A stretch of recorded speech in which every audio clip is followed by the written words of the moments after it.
Steerhuff, current vice president of the club. Wells approached me about doing a demo this fall, and the topic of gifts for the holidays or gifts for any reason really came up.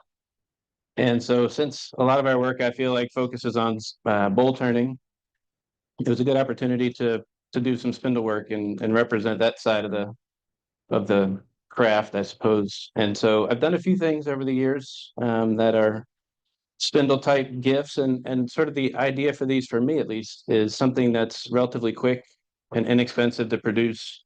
Um, I've accumulated a list of about 13 relatives that receive something around the holidays. And it's usually something out of my shop. So something that's relatively quick to make and inexpensive using offcuts or things like that. Or at least I had some old walnut limbs that came off a tree in the backyard, and I was messing around and I figured out how to turn a little snowman. And so I made one, and my wife says, "Can you make 12 more?" And so thankfully I had plenty of wood around and enough time before the holidays. I think I got started around the beginning of December, and they all made it out in time. But some of the stuff we'll be doing kind of replicates that. One thing I did with these that I quite liked, that was a little unique, was instead of turning the hats in place, I turned them separate. And so they all kind of have a little bit of individual character. And I was new to this at the time and wasn't into the off-axis turning and stuff, so I couldn't quite pull it off all in one piece. So that was the thing a few years ago, and last year I made a few rolling pins, and we sent those out. So here are some examples of French rolling pins that I made. These are three of about 14 I made recently for a maker's fair. The other 13 got shipped around the country, and family has them. So these are here if folks want to pass them around. And then we've recently had a few new babies in the family, and John Wells has made these over the years, and I've seen them and got inspired to try to make one. So I've learned how to do this as well. So these aren't necessarily holiday gifts, but any kind of gift. What is this? This is a baby rattle. And actually with captive rings, right? So you'll see these with, on the stems of goblets or something like that. They make quite nice baby rattles. That's a long way to say that the point of today is to try to demonstrate how to make things that you can make relatively quickly and repetitively, and something a little bit unique in captive rings. I think in my time with the club, I haven't seen anybody do that, so it's a little something new. And there's three projects that I plan to make, and the first is going to be a spinning top, which next month we're going to have a top challenge. So if you learned something here today, go home, try to make a top and bring one in next month. Sue will give more details as to the rules and things like that of the top challenge. But the first thing I'll do is quickly make a spinning top out of a small scrap of wood. Then I'll demonstrate how to do the baby rattle with the captive rings, and then finish with a French rolling pin. So I was looking at some videos last night of making tops, and I've seen some really elaborate approaches to it, using some nice big pieces of wood, which seems really wasteful. So these are offcuts from, if you've taken a half round and made a bowl, and you've taken on a bandsaw and trimmed those corners off. These are from the corners of those. So don't throw those things in the trash. I used to do that. These are also from the same stuff. I'll use those to make the rattle, and then the pieces for the French rolling pins are wood that I purchased from San Lorenzo 8-quarter lumber. So without further ado, what I've got, I chucked up a small piece, and I marked the end and used the live center to make sure it's relatively straight, but I haven't turned a tenon on the end. It's a relatively small piece of work. I'm not doing any heavy cuts. Got a nice good bite on it, and so it kind of allows me to quickly chuck it up and not waste any wood making a tenon. Last time I did this, I gashed myself to live center, so I'm going to take that out so I don't rip my arm apart like last time. I'm going to try to do this with a minimal amount of tools too. It's tempting to want to demonstrate all sorts of fun tools that you might have, but this is all pretty accessible stuff. Primarily going to use a spindle roughing gouge to get down to round, and then a spindle gouge to shape the top. The other thing I stumbled upon last night as I was looking at this is two ways you can turn a top. Obviously, you can either do the spinning part, the part that contacts the table on the live center end, or you can put it on the other end, turn the handle first. I didn't like that approach for a lot of different reasons. I didn't think you could get the point very true. And if you want your top to spin for a long time, then you kind of want that. That's important. Also, you kind of run out of room toward the headstock because you had to part off. You got to part off on that tool. So, on that side at the top, which I didn't like either. So, I'm going to turn it with the spinning end to the right, my right. So, to spin the work, we're going to turn a lot faster than we would with this sort of bowl. And I'll tell you what that's going to be in a moment once I get there. I think you can safely spin this at 2000 RPMs or whatever. And that's, I lost my display, but it said 1700 before it went out. So that's about what it is. Um, these are safety glasses and they're also magnified because I can't see. So quickly, I'm going to take this down to round. Got tool rest contact, ride the bevel until I start making some shavings.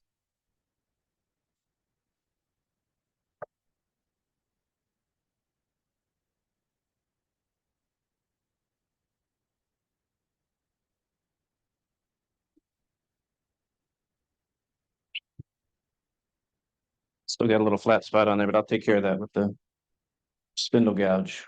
Um, okay, so moving on. First thing I'm going to do is turn this down to a point on this end, finish truing it up, and then I'll spin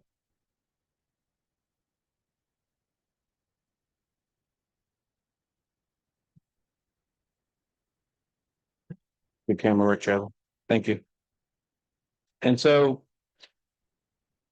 it might. I tend, if you look at the tops I've got up here, I came up with that on my own, and they all look the same. I guess I've got a type when it comes to spinning tops. I think most of what I've read, you want to keep the mass of the top relatively low so that it's stable and it spins. And one thing I noticed about a lot of the ones I saw online was the longer the handle, the more wobbly it tended to be. However, if your handle's too short and you got big hands like me, it's actually kind of hard to grab the top. So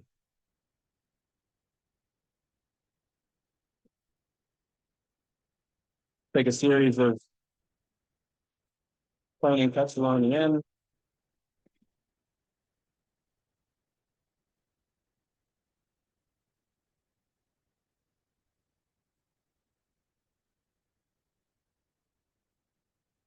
You want to go slow as you get to the end because you'll start to get some tear out. So if you take your time, you can get a nice point. And that's, that's totally fine. You could stop there, and I might, just for the sake of time.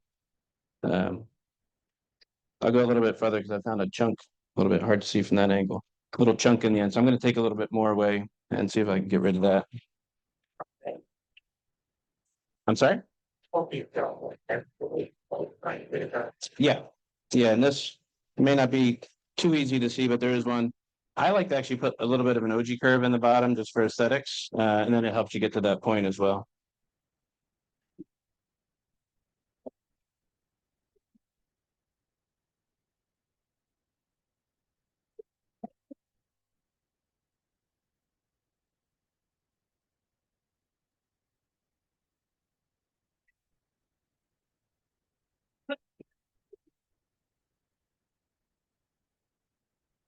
That's pretty good. And I still have this flat spot on the top, so I'm just going to take a little bit off the radius here. This is a good project to do if you're hemming in the shop in a while and you just kind of want to get used to using your tools again. It's a good warm up, low pressure.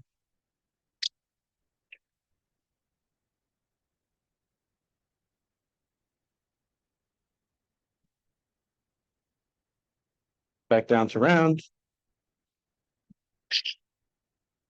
Not anymore. Top just got a little smaller.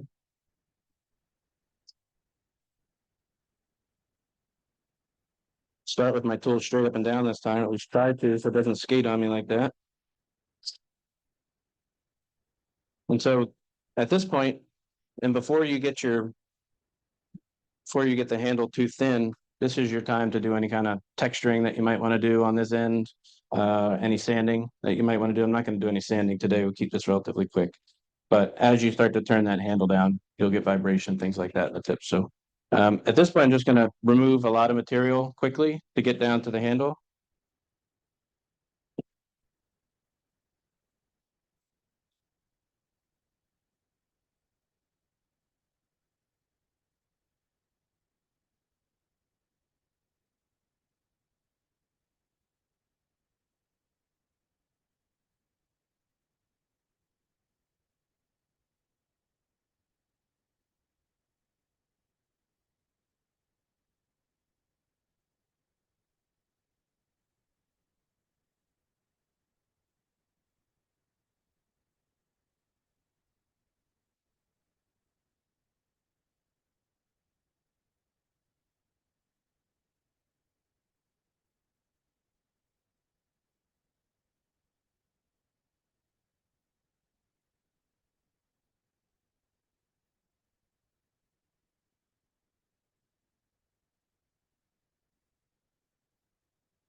That whistling that you hear is an indication that my handle's starting to get a little thin. I'm getting a little vibration since I don't have headstock support here.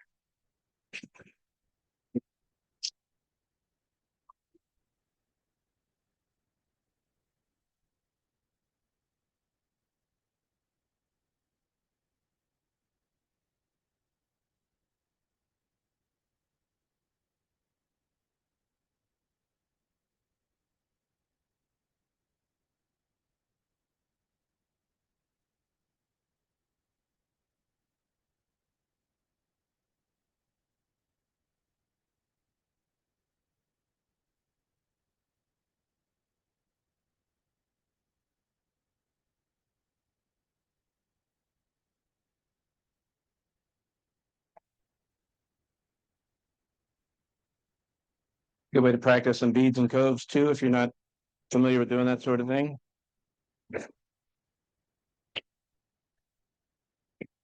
So that's probably, oh wow. This is what you get when you're working with scraps. There's a nice crack in here that we'll see if it still spins after we're done.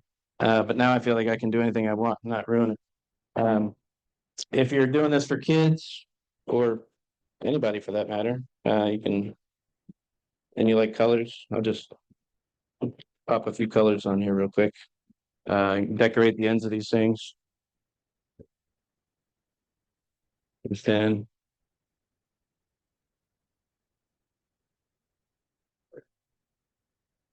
Adds a nice little bit of flair. Something I stole from my daughter. Um, Infinity printer, like a Sharpie. Um, Different brand. Yeah. Um, I'll make a little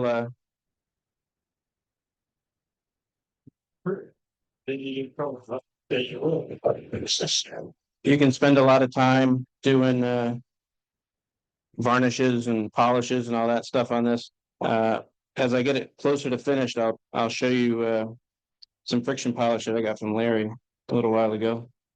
Works nice for this kind of thing, and it's really quick and easy to apply.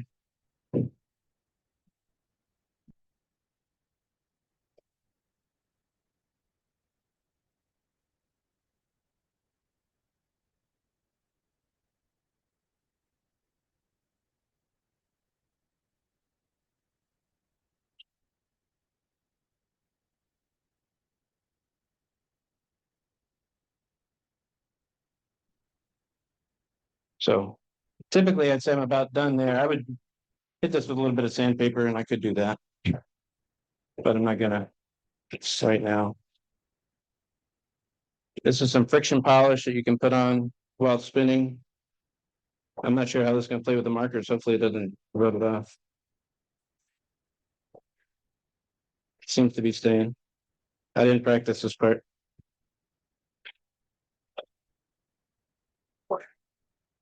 This is the Dubia brand of Larry made it. You might still have some. You recognize that? Oh, yeah. Well, Thanks, Larry. I think I have one set left. So then you can just use a clean paper towel or a rag or whatever to add a little bit of heat. It helps the finish to settle down into the wood. You know, Yeah, we're at 2000 right now. I'm just going to leave it there.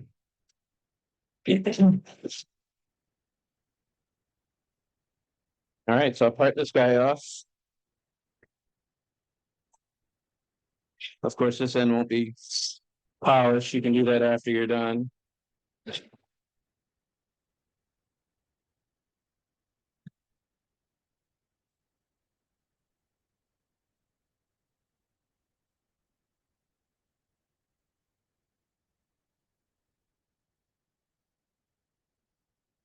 You don't have to, but if you're careful and you put a little point on this end, you can actually spin it upside down too.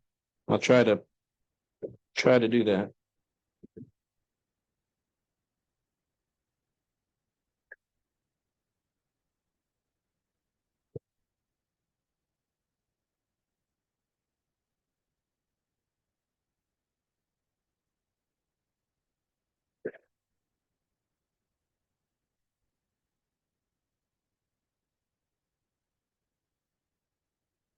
close. It's gonna tear out. Let me go flying. Watch.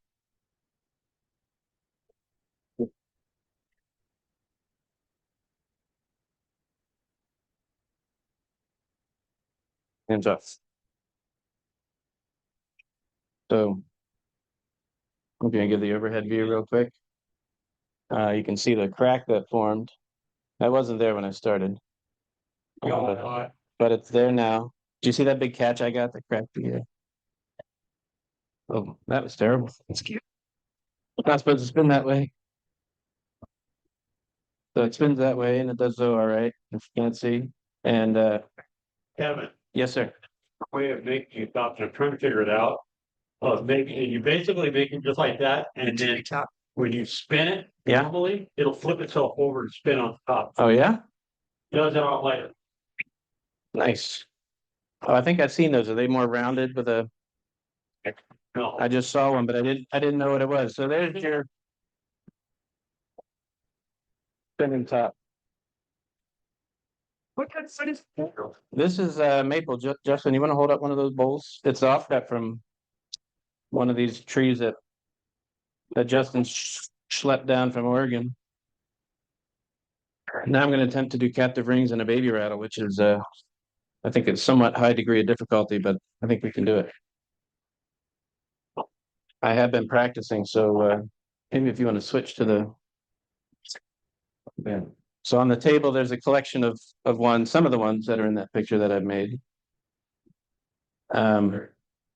When I was preparing for this, I found a scrap and I just made a whole mess of uh, captive rings just to practice technique. And I'll pass this around. You'll see some of them are better than others. Occasionally, you get a little catch and put a nice little groove in the side, or you rub the tool and it burnishes or burns a little bit. So um, practice makes perfect. These are 1.75 inches, so we are baby safe.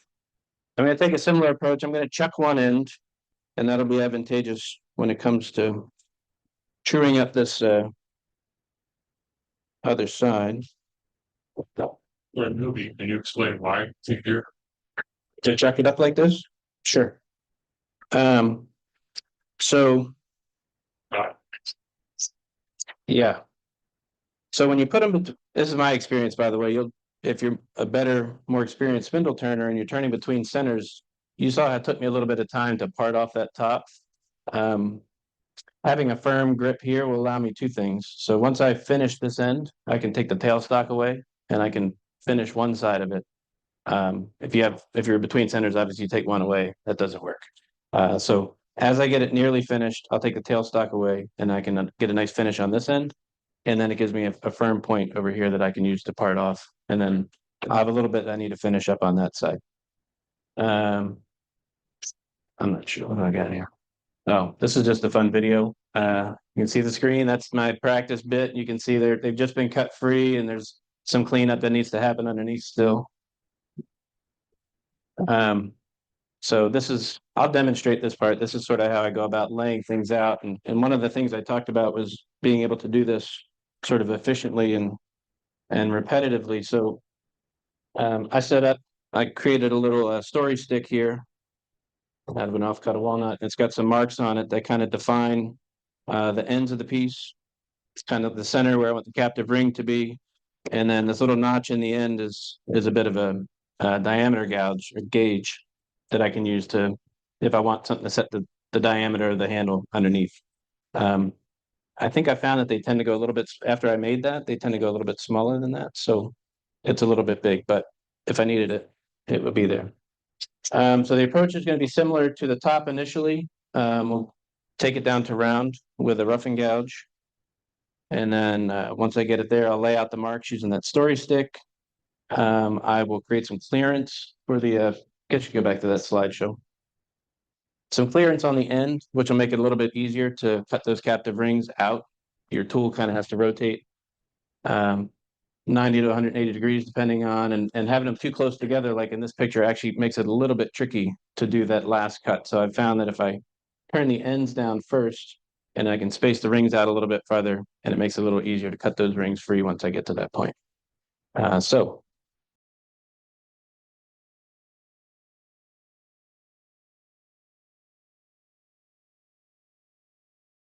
All right, so now I'm down to round. And I'm going to lay out, use my little story stick here to lay out my marks.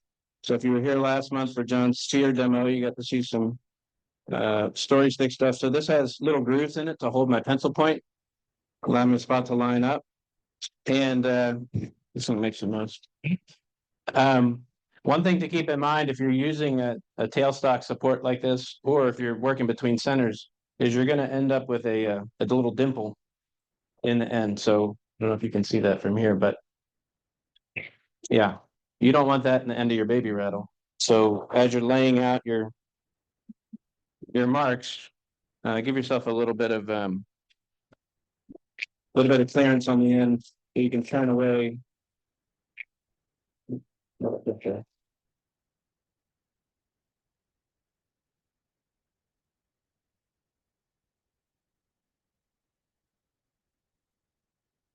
I'm gonna go back to my 3/8 spindle gouge, I think. And first start with a series of V cuts just to define these lines. This is going to be the end of the rattle. This is going to be the end of the half bead that's on either end. This is where the paper is going to end for the shaft or for the, I guess, the handle part. This is going to be the center ring location.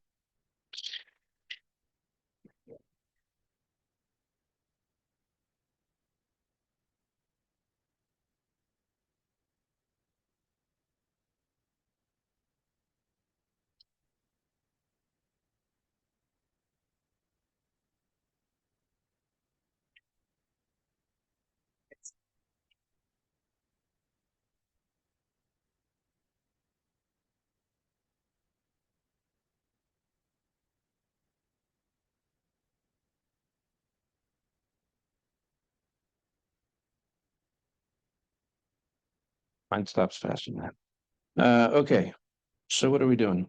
Um, First, I'm going to turn away these two shoulder sections here to get it down relatively short. And I'm actually going to use a parting tool to sort of define that.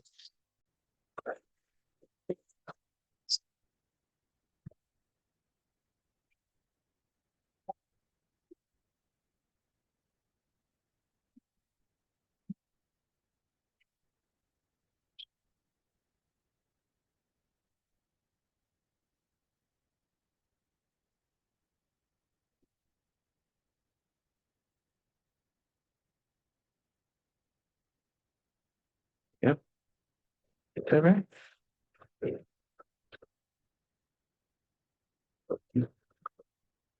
Yeah.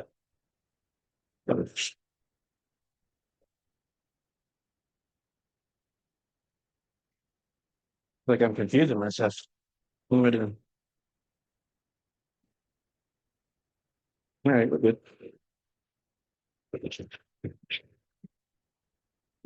That was center ring and one on either side.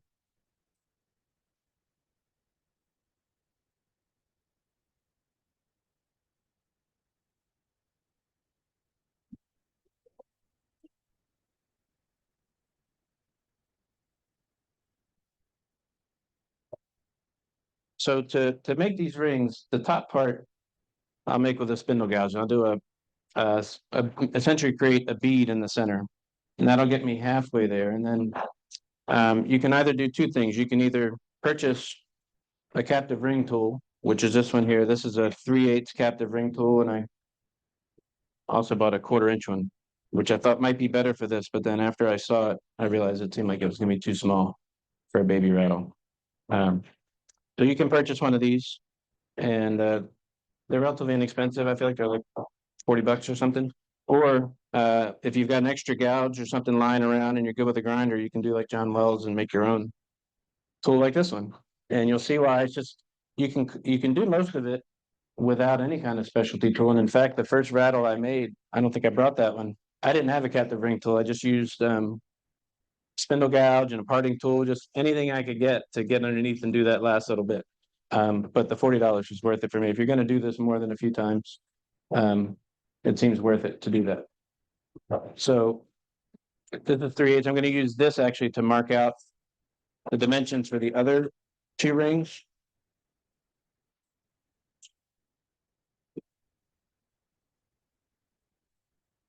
I'll do it.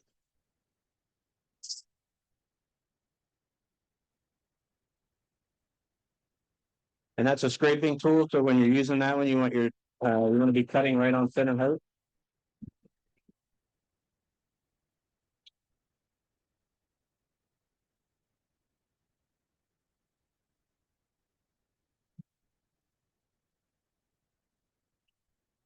I didn't lay those out exactly like I wanted to, but that's okay. And then when I'm doing beats and things like that, I like to mark the center. And then as I'm turning these, I want to try to avoid taking away my pencil mark, and that'll allow you to keep the full diameter of your bead. So first, I'm just going to turn these.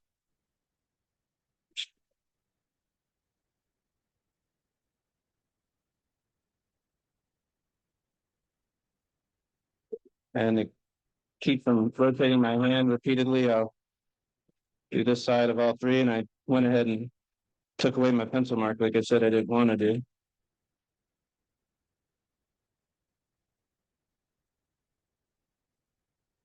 The slate plans. And I'll roll over and do the other one.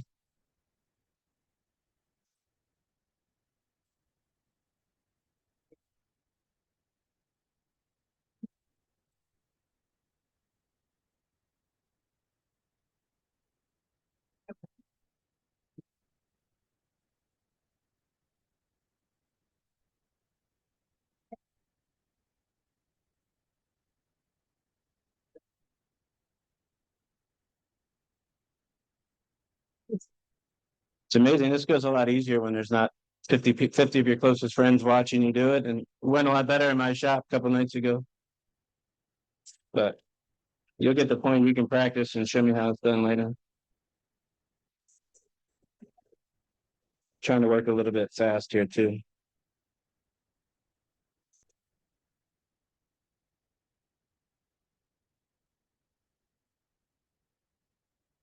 Man, that was terrible. And now I'm ruining all my beats. All right. What's that? I'm not great with the skew, especially for doing beads. I'm usually pretty. If you look at those, I did all those with my spindle gouge, but I'm falling to the pressure right now. And what I didn't do is what I said I was going to do was to clear away some of this material on the edges, and you'll see why that's helpful in a moment.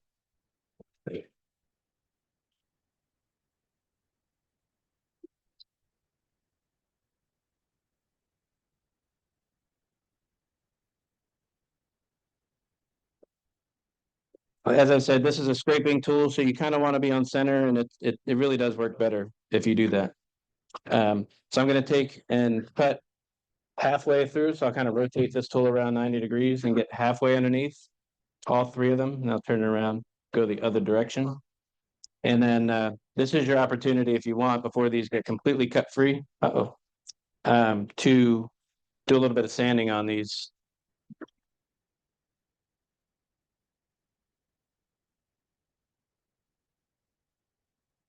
Gets a little awkward. This is what opportunity to think about body positioning. So you're going to kind of end up over here. So you don't want to start out here because you're going to get in your way. So you kind of want to start where you plan to finish and then go back the other way.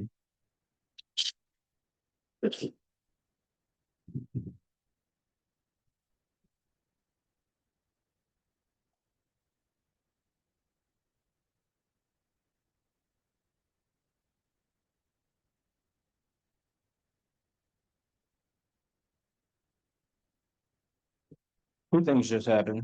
My tool rest is too low, and then I got lazy and I dragged my tool as I was taking it out. So I got a nice little undercut where I didn't want it. Feature. Features. Now I got to do it to all of them.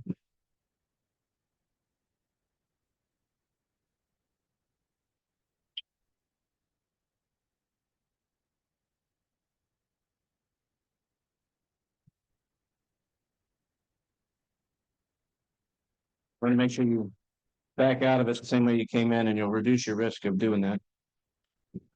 And typically, I like to try to work as close to the piece as possible to get good tool rest support, but this tool actually has a little bit of a profile to it to get it down. So if you're too close, it sits on that and it won't sit flat on the tool rest. So I back the tool rest out a little bit, and I feel like I'm high.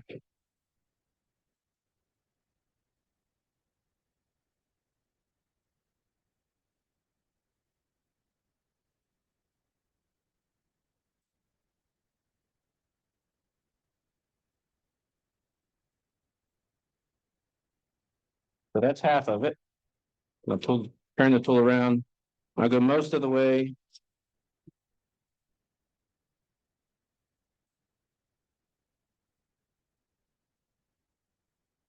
Or all the way. I was going to show you how to sand it a little bit before that, but I guess I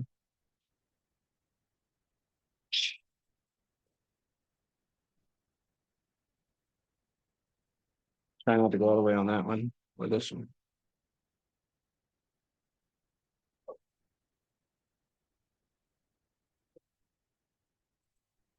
All the way too.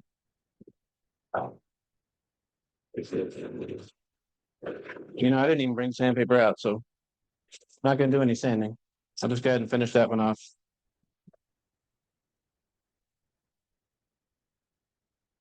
Want to go slow as you get to the end. Those other two came free before I wanted them to. And so you end up with a fairly rough surface on the inside of those rings. As you'll see, I'll pass this around when I get done. But that first one, I was pretty aggressive when I went through and cut that off. And so it's got some pretty gnarly tear out. And I tried to get lazy when I first got this tool, and I thought I could do the whole shaping with this. I skipped the spindle gouge part for the top.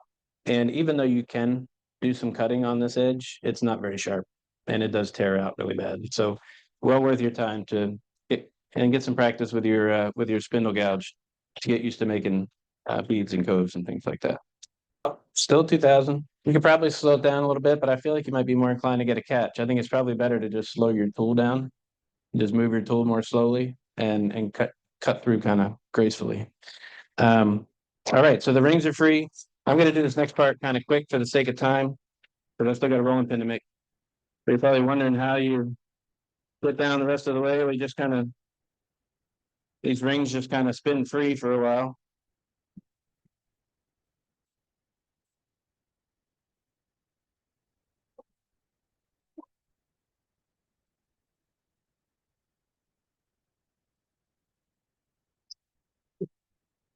You can kind of move them out of your way, and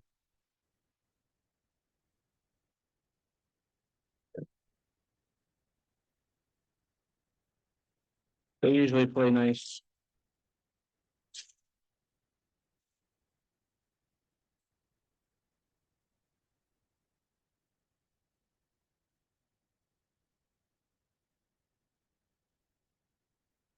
And here's where Justin was asking if you ever use a small skew, you can kind of, good place to use that.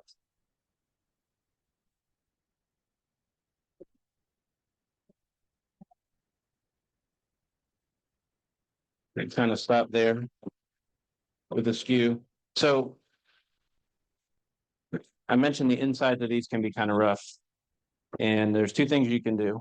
You can either take a little piece of sandpaper and wrap it around the spindle of this, tape it on there, and then as the lathe spinning, you can rotate the ring around and get rid of it. Or I've got a small carving knife that if it's not too bad, I can actually take this pretty quickly and just go around the inside and take that off and actually if it's sharp, you can get a nice finish that way. Um, so those are there, and then I'll quickly finish this guy off. I don't think there's anything else I wanted to say about that part.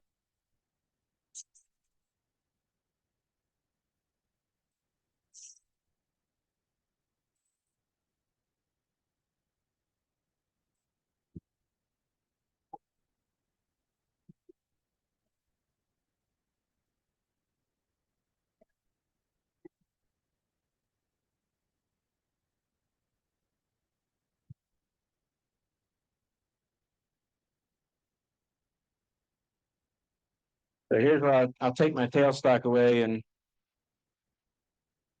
with really light cuts, because it will still vibrate, and I can support it with my hand.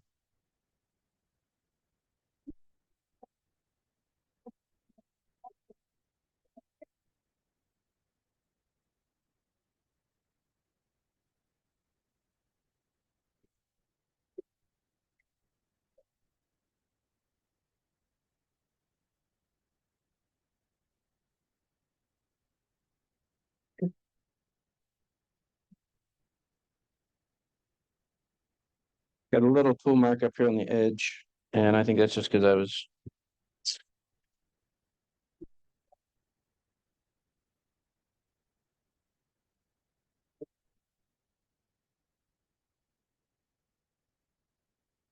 I should have done that before I took tailstock out and gotten that nice and clean, a little bit of sandpapers, but I'm gonna leave that end like that for now.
Oh, rattle, rattle, rattle.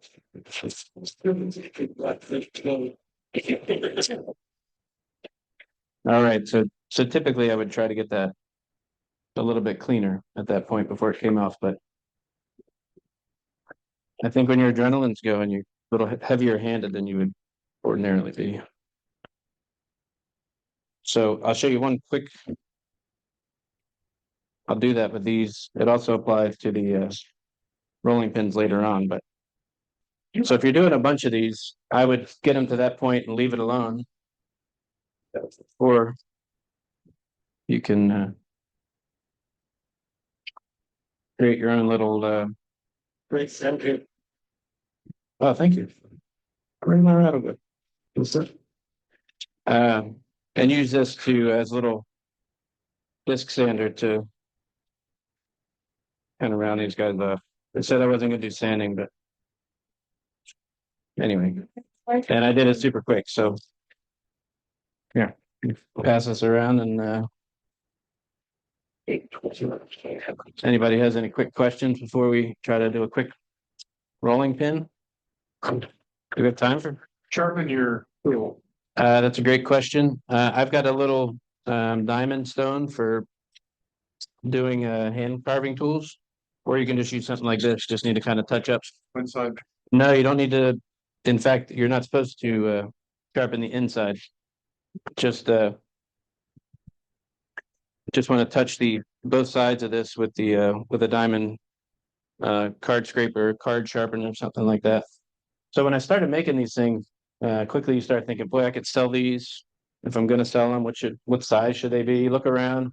You know, you can pay anywhere from $15 for one of these made out of some quote unquote North American hardwood, or you can get some that are made out of some exotics, and they based on the size, those Etsy ones range from 30 to $80, depending on if it's 12 inches or 20 inches, and whether it's purple heart or zebra wood or anyway. I was a little disappointed when I got an email from Sir Lathe that down in town that you can buy one of these things made out of maple for like $15. But at the farmer's market, I'm sure you can, at the craft makers market, probably get quite a bit more for it, especially if you go about making some laminated ones like these. So anyway, that's kind of what's out there. And this one I found pretty shocking when I first found this one. This was one at the Toke Blanche downtown. This laminated piece is not even tapered or anything. It's just a straight piece of wood for $160. Yeah, so you look at this, you think, well, I could really get rich selling these things until you go to Amazon and find you can get them for 15. So anyway, I got a kick out of it. I mean, there's clearly, as you'll see in the next slide, there's a lot of fair amount of work that goes into gluing up these blanks. But I got to the point where I could turn one of these in about 15 minutes or so. So you can kind of batch them out and do reasonably well. So this is just showing sort of the glue up process. We make a bunch of little thin strips out of different hardwoods that you can get at places like San Lorenzo Lumber. That's a batch that was turned and sanded, but not finished yet. These are the finished product with the little brandings on the side and stuff. And then they soon after that got shipped off to family all over the place. So the basic part to this, and there's all sorts of different shapes and sizes too, like I mentioned. But one consistent part of it seems to be a flat section in the middle that's about 8 to 10 inches long, and then tapered down to some dimension. And I kind of played around a little bit and figured out what felt comfortable to me. And this is sort of what I settled on and created, not surprisingly, a story stick that helps me find the center where the taper should start relative to the ends. And one thing I didn't think about when I first made these things is that your kitchen drawers actually have a depth to them. And so if you make a 24-inch rolling pin, it's probably not going to fit in most people's kitchen drawer. Uh, if it's a nice one, they'll just keep it on the counter and it'll look nice. You can make a stand for it. Yeah. 18 inches Yeah. to fit. Yeah. I used to make these all the time. Yep. And so that's what these blanks are. These are 18-inch blanks, a little over 1 3/4. So once I take it down to round, that's going to be kind of the final diameter for the outside. And then, like I said, I got my marks for the flat, tapered down to the end. And this little notch in the end of my story stick is that 1 3/8. That's going to be the end diameter. So without further ado, in the rough and gouge. I will try to use my skew a little bit on this one. This way, so you start in center, work to the earth.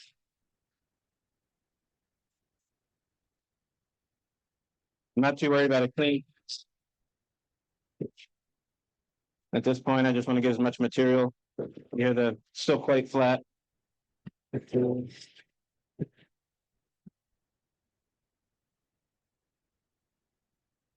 Closer.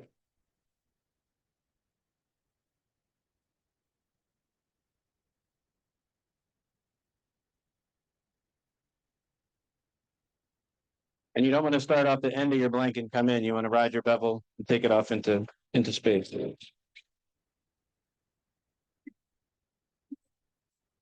Charlie, you're getting some shavings up there.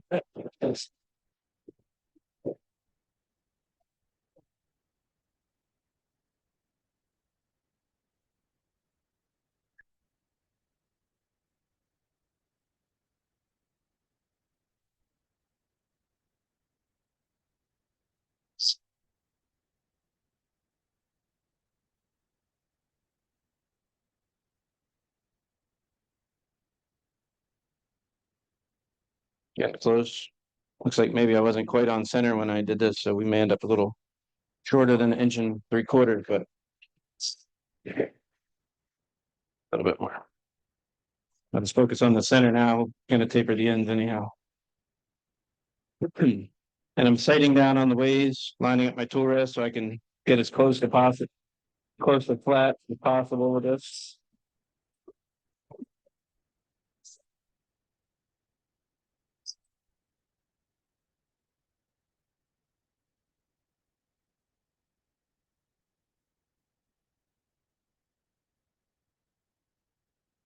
We'll do a little bit more work with the skew in a second here. I get that last little bit. It's a little farther than I thought I had to go. All right, I'm gonna do one more pass. All right, so like I said, I've got an 18-inch blank, so this is a little bit smaller than 18. It'll end up being a little bit smaller than 18 because of the points in the end.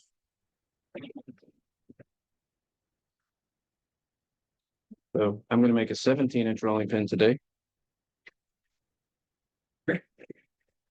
In my end, one side of the taper, center, other side of the taper, 17-inch point. Okay. And since I brought it, I'll use my beating and parting tool to set the diameters at the at either end.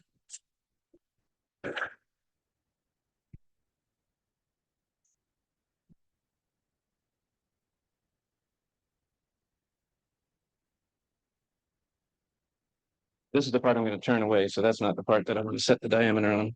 But this is.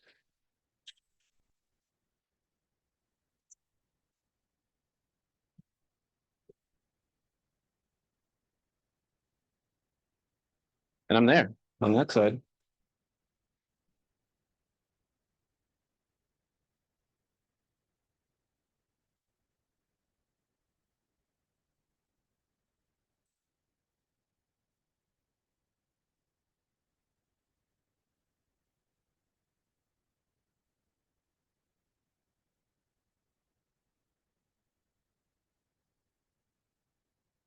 Try not to overshoot it on this side. I almost did on the other.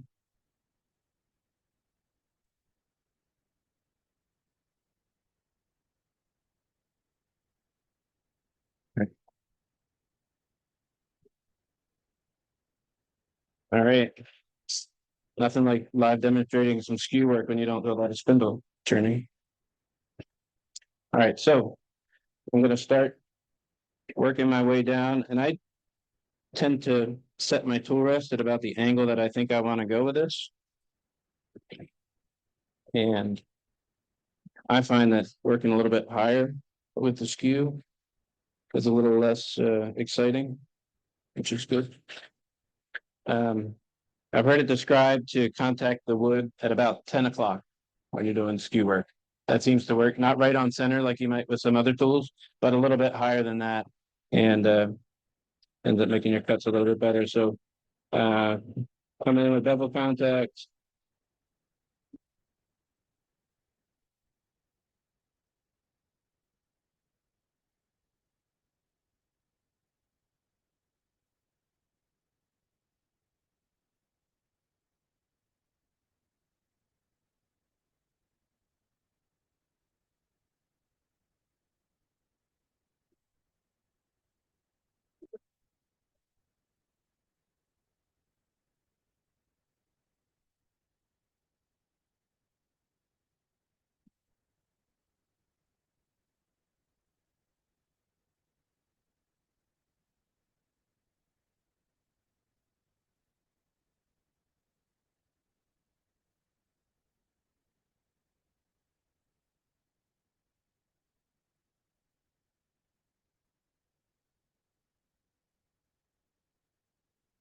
One last cut.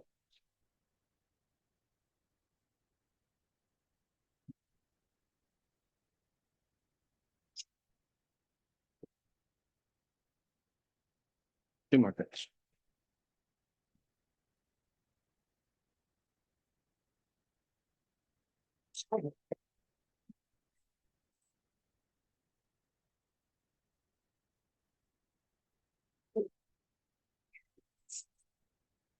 All that good. I'll finish that end off when I get this set.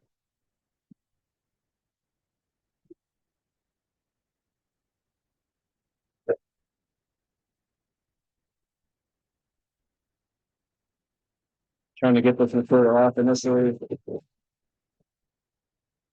You're not good with a skew. This is easily done with a spin the reference out. Now, mainly going to clean it up as I get closer to the red sides.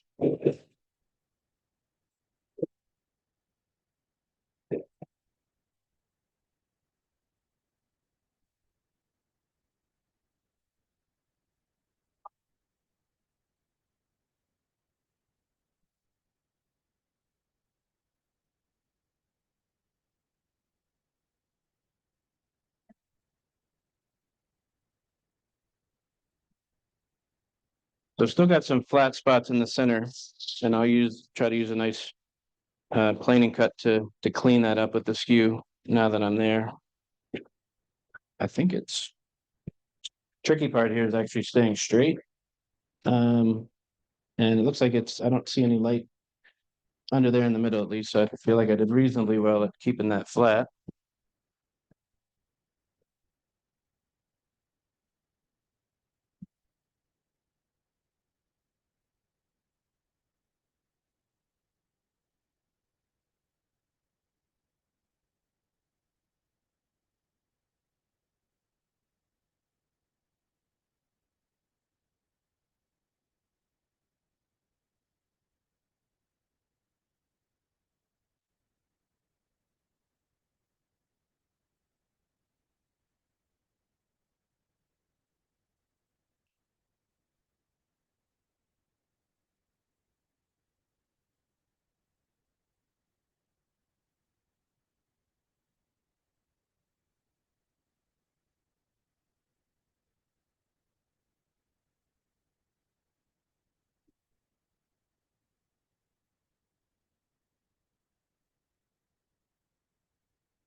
And when I pass this around, you'll see I didn't quite get down to round. They're still flat. So I think I was a little bit off center on my blank because it's just got that one flat spot on one side. This is where I would take, 150, start 150 and give it a little bit of sanding, work my way down to about 320, get it mostly done. And then I see a lot of variation in the styles of the ends. Some people take them way down and round them off. I tend to keep them a little bit straight with a little chamfer on the sides, and that's sort of comfortable. So I'll go ahead and finish it off, and then this one will be done. Then you'll be great. Come to the December meeting. I'm proposing a cookie exchange for the meeting in December. I don't know if that idea is caught. I switched to my detail gouge because it's probably a little bit sharper than the other one and a little bit easier to get into the tight quarter too.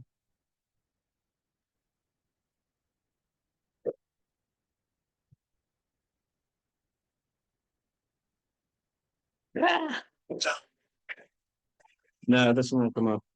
I won't. I won't go that far. I say that now.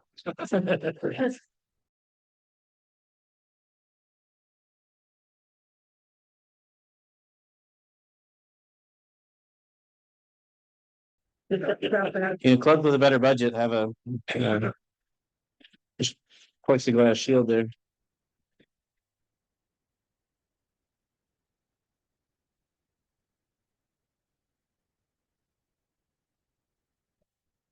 I don't know if you saw, but I got a little skate there. Get with that. They're pretty similar. And that's where I would stop with this guy. Well, actually,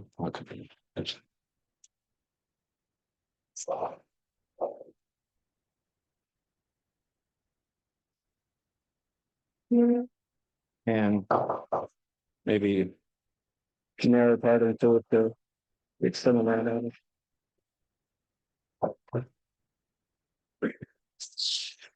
And that's that.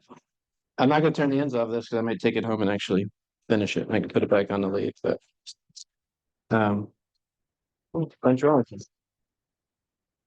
Anybody have any questions about spindle turning? And Showed the picture, you had all the slabs lined up. Do you make a big board and then cut them into slabs, or do you yeah, individual just leave glue out of the middle ones. yep, I see. You can still clamp it all together at once, but then they come apart. Yeah, yeah, okay. yeah. So, like I said, we this is sort of a collaborative effort. So, like, I cut up the strips, and then my wife and daughter will mix around and pick different color combinations and stuff. So we end up with little groups of ones that are going to be rolling pins, and then we glue them up really fast. That's just Type Bond. I think I use Type Bond 2 for that, but maybe it's Type Bond 3. Type Bond 3 is waterproof and would be a better for that application. What's that? The waterproofist. Yes. Not really water. And I think it might have a little bit more of an open time, which they're both pretty similar. They're both pretty similar. And when you're gluing up a whole big batch like that and you don't make cutting boards and stuff, it's you got to work quick. Do you finish the rolling pins with anything, or do you keep? I do. I for both bowls and for these, I've been using tried and true original, which is a mix of polymerized linseed oil and beeswax. Um, it's super user friendly. Just rub it on, let it sit for an hour, wipe off any excess, and like do that twice. You can kind of buff them a little bit. It gives them a nice soft finish. Gum up with flour or anything like that? Doesn't seem to. I know a lot of people for cutting boards and things will use mineral oil. But I know that doesn't cure and stuff. It's one nice thing about that is it's easy to reapply. If you give it to someone, you can say, I'll just put some mineral oil on it, as opposed to giving them a little thing to touch it up with. But I think you could use any kind of butcher block oil or anything at this point to reapply finish if they needed it. Well, thank you guys. So I'll turn it back to you.